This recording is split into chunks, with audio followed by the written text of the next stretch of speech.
Facilities that make this program possible are provided by the City of Highland Park.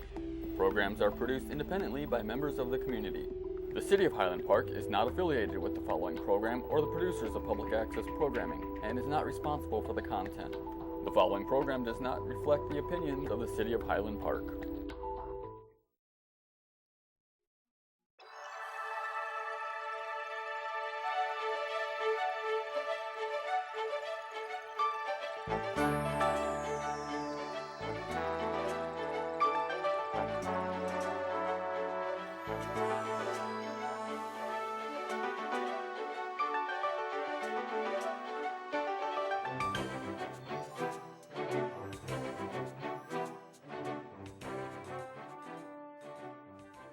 Welcome to Chill Out. I'm Pam Chill. I'm one of the Highland Park senior producers, and I'm very fortunate today having as my guest Dr. Carly Girard. Welcome. Thank you. Okay, and today's program is going to be about hearing loss and advances and new technologies in the entire field of audiology. So I'm going to read a little brief bio about you and your background, of course. You are board certified in audiology. You are the owner and president of Hearing Associates, which is local. Yes, you have 3 offices. You specialize in the diagnosis and management of hearing loss, tinnitus, and balance disorders. And Dr. Girard enjoys the challenge of helping people hear their best by empowering her patients through sound advice classes or finding the right hearing device for each patient's needs. Dr. Girard received her professional doctorate in audiology from Indiana University. Her education also includes certificates of American Sign Language, Deaf Studies, and clinical competency in audiology. She has served on the board of directors of the Illinois Academy of Audiology and is a member of the Academy of Doctors of Audiology and the American Academy of Audiology. Dr. Girard regularly shares her knowledge at national professional conferences as well as educational seminars. You are an Illinois native. You reside in the northwest suburbs with your husband Joe and their son Colton and one on the way. Right. Well, welcome again. Thank you so much. Thank you for having me. Oh, my pleasure. So today we're basically going to go into first of all, what is audiology? What does an audiologist do? So you probably know someone, either a family member or a friend or someone that has difficulty hearing or that has changed some of the behaviors in their typical life because of challenges that they face when they go out and socialize in difficult environments. Or maybe you know someone that has ringing in the ears or buzzing in the ears, maybe that it keeps them awake at nighttime, or even that just has it, but it doesn't, impede their ability to live a normal life.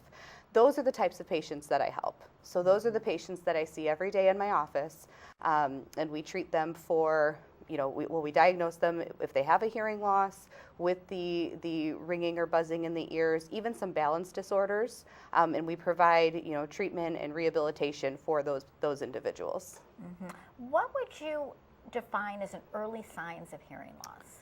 So the most common thing that we hear from patients is people come in and they say things like, I can hear fine, but I don't understand. Or it sounds like people are mumbling, or things sound muffled. Or I have no problem one-on-one, but I'm starting to notice difficulty in background noise or restaurants. And those are the first symptoms of someone beginning to experience some hearing loss. So what happens is that their hearing is very good for many pitches, but there might be some pitches within the speech spectrum that they're missing. So those sounds are impeding their ability to really understand what someone's saying. So their hearing is fine, they hear everything, but they're missing clarity, and it's not as clear and as easy to converse, as they previously did. So that's one of the first things that we see people reporting when they begin to experience hearing loss. Another symptom would be actually ringing in the ears. So, I've begun to experience ringing in the ears that's lasting longer or is, permanently there, and that's another early symptom of hearing loss. Could that be temporary what would cause that if it is temporary? Well, so it can be temporary. So sometimes you'll see a ringing begin because of maybe a, traumatic event in someone's life. There could be an underlying medical condition that could be causing that ringing or buzzing in the ears. It could be they had a incident of noise exposure. Maybe they were doing some yard work and using some power tools for an extended period of time, and then their ears rang after, or they attended a concert, things like that. Is that common about attending a type of a rock concert where it's very, very loud music? It's very common. It's very common for people, or we even see sometimes college-age students or people that will come in and say, I went out to a bar last night or a club last night, and my ears have been ringing ever since. So there are things like that, and that can sometimes be temporary. Sometimes it can be permanent, and it's important to have it checked out. Absolutely. What are also some common myths about hearing loss? Well, the most common myth that I hear about hearing loss is people say things like, my hearing is normal for my age. And there really isn't a normal amount of hearing loss to have for any given age. Yes, it's certainly true that as you age, your hearing does decline. But once you have a diagnosable hearing loss, there isn't norms of, what's appropriate for a 55-year-old male or a 65-year-old male. It's all a degree of hearing loss. So that's one of the common things that we hear. Or the other thing is that people will say things like, well, if I had a hearing loss, my physician would have told me. Well, and that's certainly true. There are some physicians out there that do screen for hearing loss, and that's wonderful, and it's really great. But there's really only about 14% of physicians that are routinely screening for hearing loss. And so when your physician is conversing with you, you're often in a quiet room. There's not a lot of background noise going on. You know the topic. It's usually one-on-one. And so if you have, a mild hearing loss or even a moderate hearing loss, the physician may not pick up on it because you're in a quiet environment. And usually it's a family member that will say, hey, can you check out my husband's hearing? I think he's missing something. Or, my wife is asking me for repetition a lot more, than she used to. Or even the people at the front desk who are on the phone, with the patient, they might notice it more than the actual physician just because of the environments, that they're having their conversations in. Absolutely. How do you know if you do have a hearing loss, and when should you be checked? Should you be checked early on, or should you wait until it gets more progressive? So I would recommend so you're certainly checked when you're a child. In school there's newborn hearing screenings, and they test you when you're in elementary school, and so we're good when you're a child into early adulthood. I would say if you've never had a hearing test, or at least one that you can't remember, I would probably start testing around age 50, 55, just to get a good baseline to see where you're at. There is a range of normal, and what happens is that when your hearing loss changes, so say you come in to see me at 65 and say, now I think I'm having trouble hearing. Well, if I don't have your baseline to know where you're coming from, I don't know if your hearing loss is normal for you. I could know, it's still in the normal range, or, it's just getting into the mild hearing loss range. But that could have been a very big change for you as an individual, rather than when we look across normative data. So I think it's very important to get a baseline hearing test, even if you're not noticing symptoms yet. But certainly if you're starting to notice things sound muffled, things sound not crisp. Or you're maybe raising the volume of your phone or your cell phone. That could be indicative too. Especially if you work with other people and they lower it, and when you have to raise it when, it's your shift. Absolutely. That so could be in a work environment, or television, if you're requiring the TV louder than your spouse, would want it set at, those are all good signals that, maybe I should have this checked out and just see where I'm at. So what happens during the hearing test? I think a lot of people are a little apprehensive about a hearing test. Is it going to be painful? Yeah. Is it, something that will mar them from getting any type of insurance, or, So testing is a scary word, right? When you're going to have to take a test, you're worried, am I going to fail the test? Am I going to pass the test?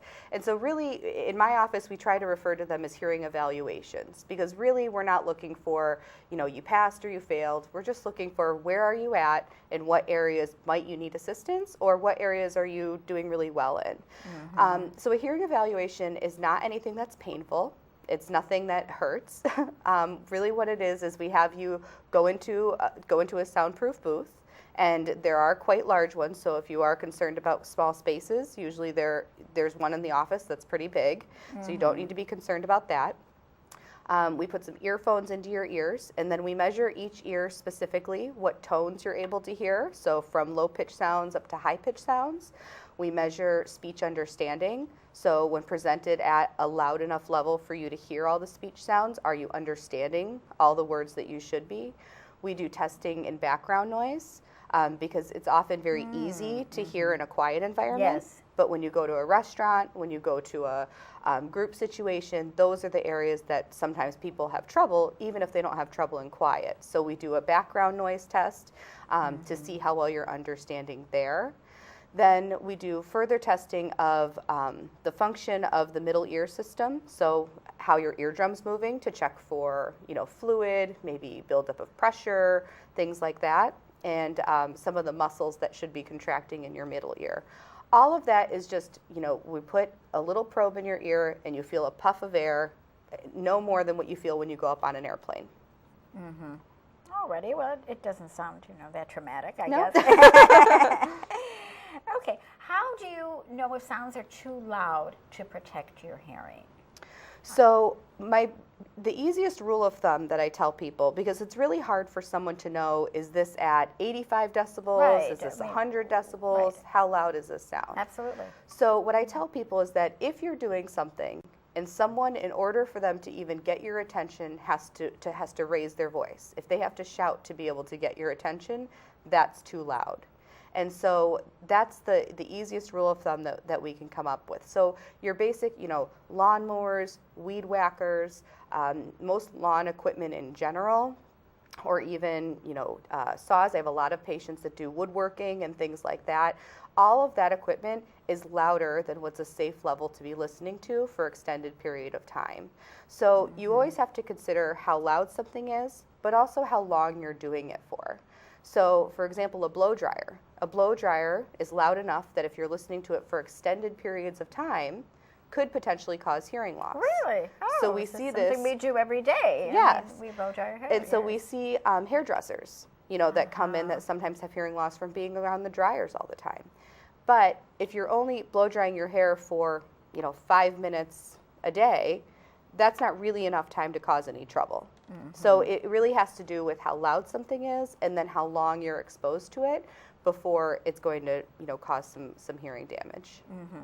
And what about protecting? Because I know personally, like if I go to a wedding and the music is so blasting loud, or I go to a concert, it's painful. I mean, it can literally be painful in your ears. And I get like some of those little earplugs that you could put in, but you could still hear it. How loud it is. How loud it is. So some of the concerts that you could go to, even with the best ear protection, are probably too loud. So there are probably some concerts that you would go to that would be the case. But as your general,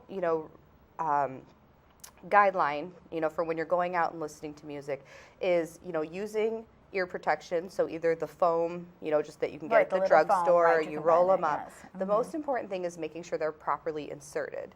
Because what happens is that a lot of times people just, squish it up a little bit, stick it in, and they think that's in deep enough that will help them. You really want to make sure you roll it between your fingers so you make it nice and narrow. Insert it into your ear canal as deeply as you can comfortably get it, and then hold it there while it expands so it fully, occludes your ear canal.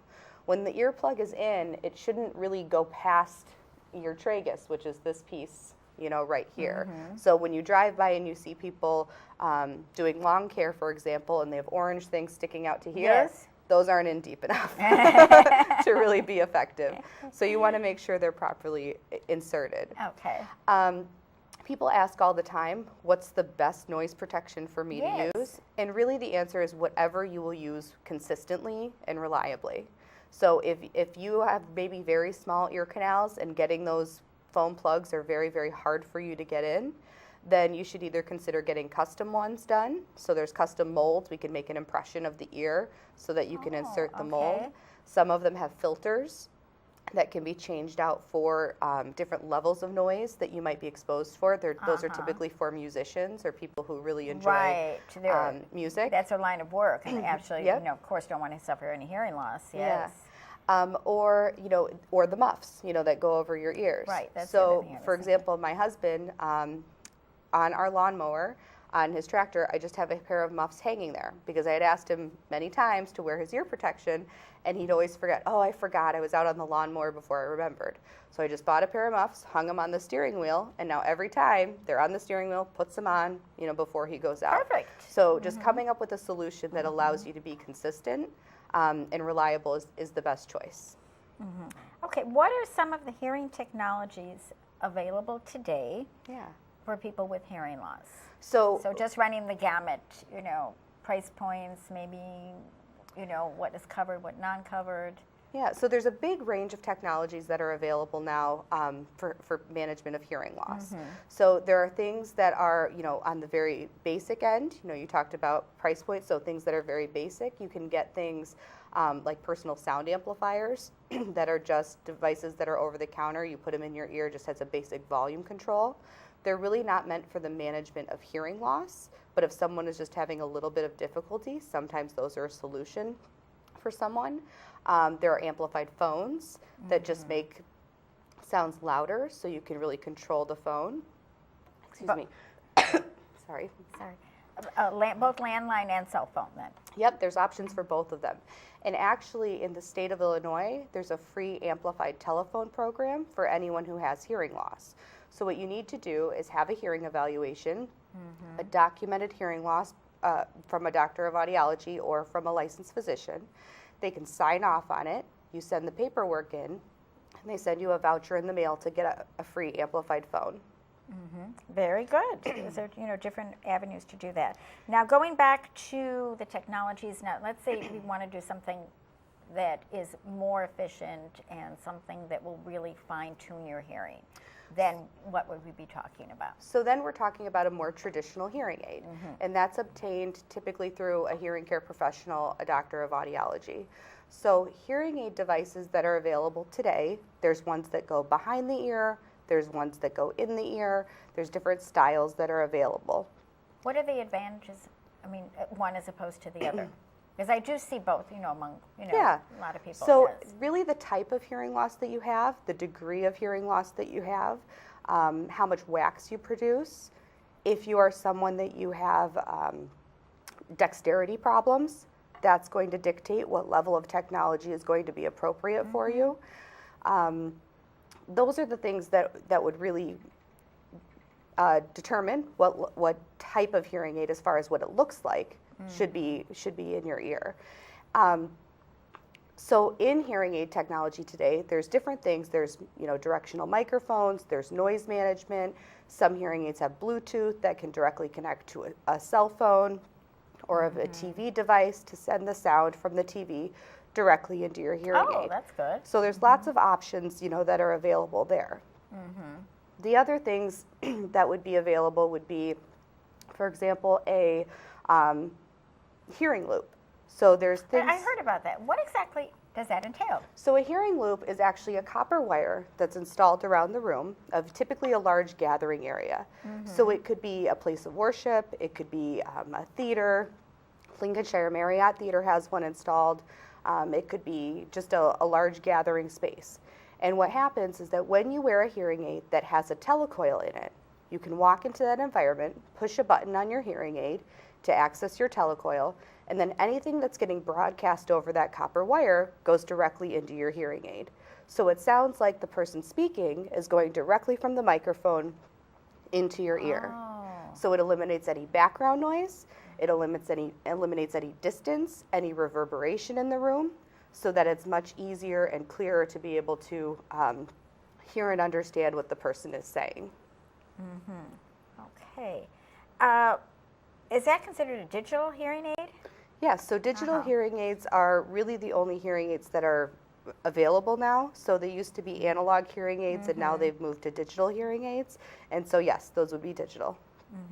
What about the cochlear implants? Who would be a good candidate for that? So when hearing aids are no longer a good option for a patient, maybe their speech understanding has declined, or their hearing loss has progressed to a point where hearing aids just aren't helpful for them anymore, that's when we need to talk about a cochlear implant. And a cochlear implant is, there's a thin electrode that's surgically inserted down into the inner ear, into the cochlea, and then you wear a processor on the outside. So it kind of looks like a hearing aid on the outside, but what it does is it picks up, it's a microphone that picks up the sound and transmits it to that electrode inside your inner ear, and then it directly stimulates your auditory nerve and sends the sound up to the brain.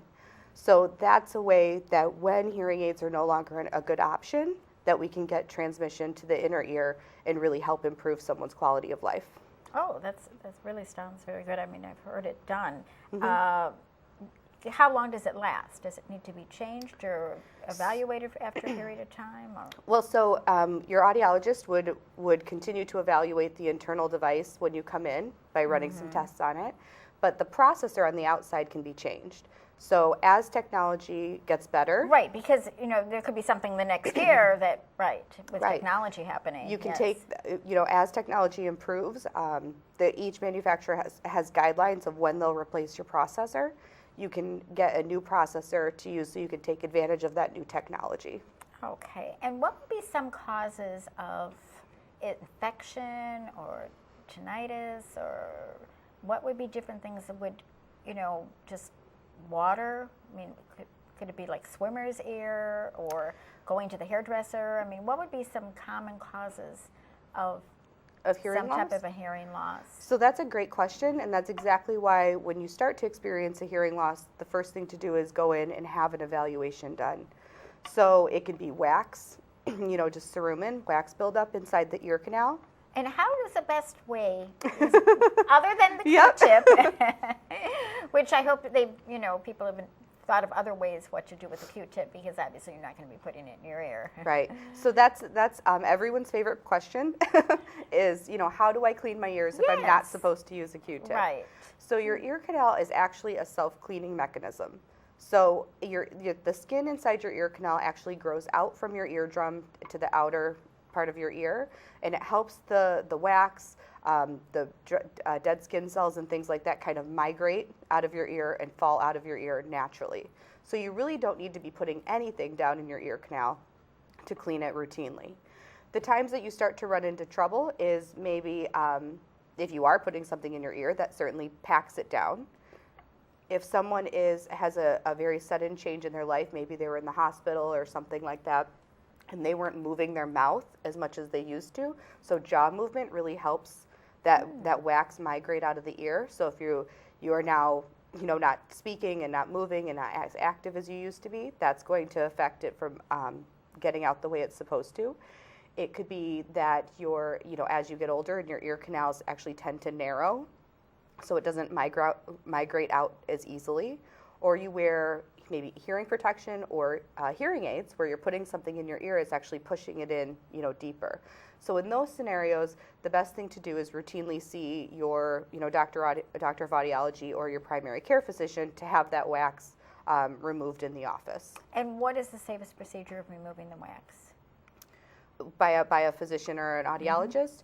It depends on whatever that individual is most comfortable in doing. So some people will use manual extraction with a curette or forceps and just remove it that way.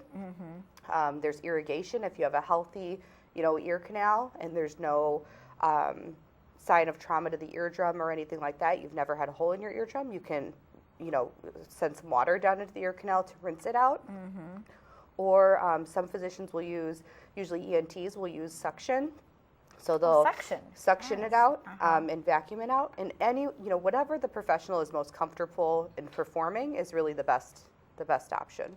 Now, how should one manage their daily hearing health? I mean, is it different when you're a youngster? Is it different when you're a teen and you're going to a lot of rock concerts? Is it different as you're getting, middle-aged or older? Yeah. So the best way to manage your hearing health is to, when you are going to be in an environment that you're exposed to loud sounds, protect your hearing.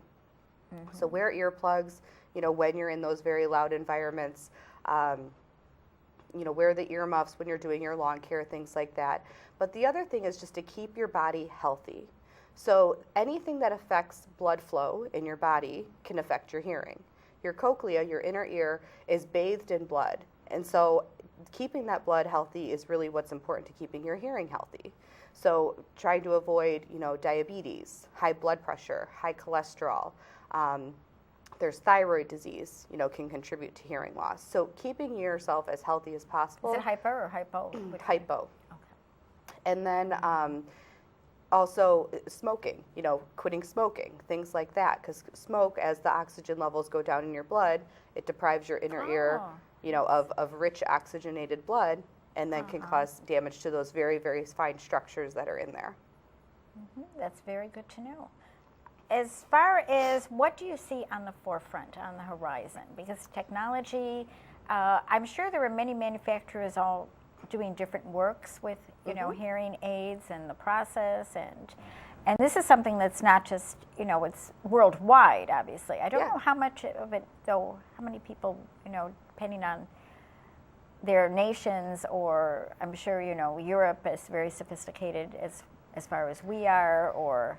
Yeah, so hearing aid technology, so most of the major hearing aid manufacturers are international, and so we have typically the same technology available to us as what we see in, Europe and things like that. Japan, China, right? Correct. Yeah. As far as what's coming up, so the biggest thing that's recently come out in our industry is direct connectivity to devices, most namely iPhone. So it's being able to stream directly from your iPhone into your hearing aids without any sort of body-worn device. So it just goes direct from your phone into your hearing aids. That's helpful for phone calls, definitely. Music appreciation, if you watch, videos or anything like that on your phone. Any of that audio can be streamed directly into your phone. They also have features that even turn your iPhone into like a remote microphone. So if you were giving a presentation, down a conference table, I could put my phone closer to you and it would send the sound from the phone directly into my hearing aids. So that's, kind of the newest thing that's available. The other biggest change that we see is always how the hearing aids manage background noise. So that's everyone's number one complaint, is trouble hearing in background noise. So hearing aids today behave much more automatically and exchange information back and forth between the devices to make very accurate decisions about where there's background noise and where it's a quiet environment. And they change their response based on that. There's no way of avoiding background noise, though. When you're in a restaurant or... And you bring up a great point. So one of the things that we do in our practice that I think is very important for hearing loss management is we teach classes about how to live with hearing loss. So when you use a hearing aid helps you. You need to have it if you have a hearing loss because it's an assistive device. But it's certainly not going to manage every situation possible. So the patient, the individual, has to be well educated on what their options are. When I go to a restaurant, where should I sit in a restaurant? When I go to church, what options do I have available to hear better there? How should my spouse and I converse in the home? Or what should they do to help me manage my hearing loss better? So really providing patients the ability to empower themselves to make their environments as optimal as possible so that communication is as easy as possible. Well, I thank you so much, Dr. Girard, for implementing all these new ideas and classes. Now, are these classes, just out of curiosity, are they, if you're somebody who's been diagnosed with a hearing problem and...